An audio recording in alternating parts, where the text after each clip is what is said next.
This last dance from the Iroquois we like to do is actually two dances.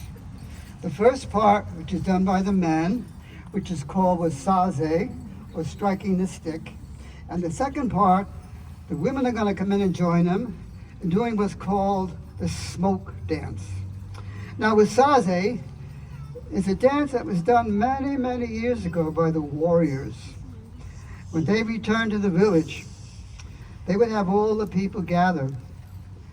And the leader would come out and he'd place a stick in the center of the circle. And as the music starts, the warriors would be sitting there or standing there. And then one of them would come over and pick up the stick and he would strike it on the ground and everybody would stop and listen. And he would stand up and tell everyone what a brave warrior he was and how courageous he was in a battle. And they'd start dancing again.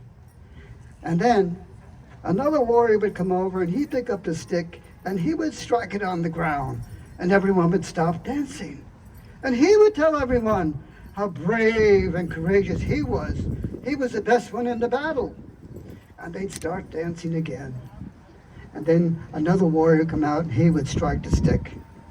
At one point, the women come in and join the men in doing what's called a smoke dance.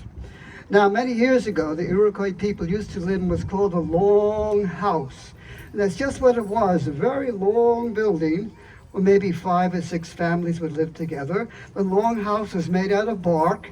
It had a bark roof, bark walls, and a dirt floor.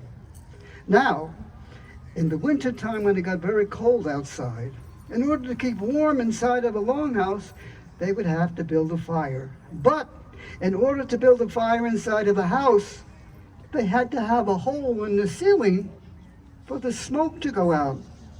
Now, on many days during the winter time, there wasn't enough wind that came in the doorways to carry the smoke out the smoke hole.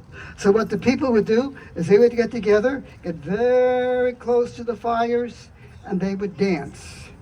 And as they moved their feet and they moved their bodies, this would help to make enough wind or draft to carry the smoke out the smoke hole.